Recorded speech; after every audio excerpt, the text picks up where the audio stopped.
शायद थोड़ा सा आउट परफॉर्म कर दे, पर एक ऐसे दिन जब कंसेंसस बनेगा आईटी तो वहीं गड़बड़ होती है। इसलिए आपको जरा स्क्रीन्स को वॉच आउट करना है।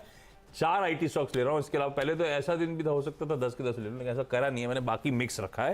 ये 4 आईटी स्टॉक्स रखे और नैस्डैक का आउट परफॉर्मेंस दिखा रहा है कि आईटी कुछ हद तक स्वीट स्पॉट में है आज। मेरे भी शुरुआती जो 3 स्टॉक है वो आईटी के ही हैं। इजी वे आउट था भाई। एकदम दिमाग क्यों लगाना है जब नैस्डैक संकेत दे रहा है कि हम इतना 4% और जो सबसे बड़े कंसर्न न्यू एज में हिम्मत करी क्या? नहीं, न्यू एज में तो मैंने नहीं की हिम्मत। आपने की क्या? नहीं आईटी पे रुका। जोमेटो लिया क्या? नहीं लिया। जोमेटो भी कल की लास्ट ट्रेड में एक ही बायर आया और वो भी टेमासेक का कोई यूनिट है। हाँ वो, अदरवाइज पता नहीं चला किसी ने मीनिंगफुल लिया हो। तो मुझे लगता है 29 करोड़ में आज लकी है वो बाजार सपोर्टिव, नहीं तो मैं तो रेड लेके जाने वाला था। रेड वाले हटा दिए मैंने अपनी टीम से। आज रेड लेना ठीक नहीं। हाँ। तो इन्फोसिस, विप्रो और परसिस्टेंट सिस्टम्स, बाकी इनकी टीम में बहुत सारे हैं मिड कैप में, तो अभी ये हमने लिए। और रीज़न बिल्कुल वही जो अभी आशीष गिना रहे थे सारे, क्योंकि ये सबसे सप्रेस्ड हैं। हालांकि एक बहुत इसमें ध्यान रखने वाली कि आईटी के मिड कैप में बड़ी तेज़ी आपको देखने को मिलेगी, वहाँ पे ज़्यादा ग्रोथ पोटेंशियल, इसलिए उसमें से एक मिला मुझे परसिस्टेंट, जो मुझे सबसे अच्छा लगता है इसमें, इस पूरी कैप में। लेकिन विप्रो इन्फोसिस लिए क्योंकि इनके एडीआर 3-4% ऊपर थे, तो हमने कहा इस पर भी मूवमेंट आ सकता है। तो आईटी आज ध्यान रखिएगा, और अगर ये ट्रेंड कंटिन्यू करता है कि रेट हाइक की रन रेट कम करेंगे लगातार वो, तो फिर आप देखेंगे फिर आईटी में भी एक बड़ी रैली हो, और फिर एक तरीके से वो पूरा सर्कल पूरा हो जाएगा। सारे सेक्टर एक एक करके चल चुके, यही बाकी था अब, तो अब इसमें भी एक बड़ी रैली बनने की संभावना दिख रही है। आपने कितने बताए अभी तक? 4 बता दी मैंने तो अच्छा, 3 मेरे आईटी हैं और 2 और, चलो सर तीनों बताए थे। 2 में हमने टाटा मोटर्स और टाटा मोटर्स डीवीआर भी लिया है। ये दोनों इसलिए लिए हैं क्योंकि इनके भी डीवीआर में और टाटा मोटर्स में, क्योंकि इनके भी जो ग्लोबल इनकी लिस्टिंग है वहाँ पे अच्छी रैली बनती हुई दिखी है। उसका एक कारण शायद ये हो सकता है कि कल यूरोजोन के इन्फ्लेशन नंबर्स कम आए हैं, 10% के आसपास हैं, जो करीब 1.5 साल बाद नीचे दिख रहे हैं, तो वो एक पॉजिटिव हो सकता है वहाँ पे।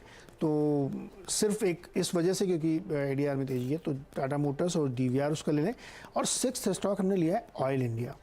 ऑयल इंडिया हमने इसलिए लिया है कि एक तो कच्चे तेल में तेज़ी बनी है, दूसरा अगर जिस तरीके से यूएस की जीडीपी के नंबर्स देखने को मिल रहे हैं, बढ़ के आए हैं, चाइना में रीओपनिंग हो रही है, प्राइस कैप की बात चल रही है, प्रोडक्शन कट के आशंकाएँ और र्यूमर्स चल रहे हैं, अगर ये सारा कुछ होता है तो फिर ऑयल प्राइसेस और ऊपर जाएंगे। और ऑयल इंडिया मुझे ओएनजीसी से बेटर लगता है। तो यहाँ पे मैं बिल्कुल किसी ने एक्सप्लेन भी करूँगा कि ओएनजीसी भले ही लार्जेस्ट कंपनी है, लेकिन ऑयल जो है ज़्यादा बेटर प्लेस्ड है यहाँ पे।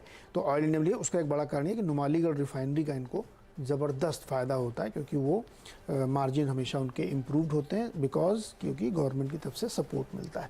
तो ऑयल इंडिया पे हमको लगता है ध्यान रखना चाहिए। लो ओएनजीसी को उन्होंने डाउनग्रेड कर दिया। नहीं, डाउनग्रेड नहीं किया, अच्छा है कंपैरिजन में ऑयल इंडिया अच्छा है। अच्छा है क्या? ऑयल इंडिया भी अच्छा है, लेकिन कच्चा तेल कल से आज के बीच में भाई 2.5% ज़्यादा उछला है मेरे ख्याल से। कल का था, लाइए कच्चा इस समय का ब्रेंड का भाव दिखाइएगा।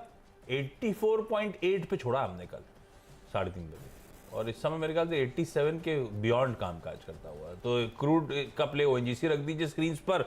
दूसरा, ऐसे ही कॉपर कल और आज के बीच में 2-2.5% इंटरनेशनल मार्केट में उछाल दिखा रहा है। हाँ, इंडिया में सबड्यूड रहेगा डॉलर की चाल के चलते, पर हम तो ग्लोबल क्यूज पे बात कर रहे हैं। मुझे लगता है हिंदुस्तान कॉपर को इन ग्रीन लेके चलना चाहिए। मेटल्स, चाइना फैक्टर भी एट प्ले है। चाइना जो इंडिकेट कर रहा है हम अपनी स्ट्रिक्टनेस कम करेंगे अब कोविड रिलेटेड, मेरे ख्याल से इसीलिए लार्जली मेटल्स में आउट परफॉर्मेंस आया है। ये हिंदुस्तान कॉपर बोल दिया क्या मैंने?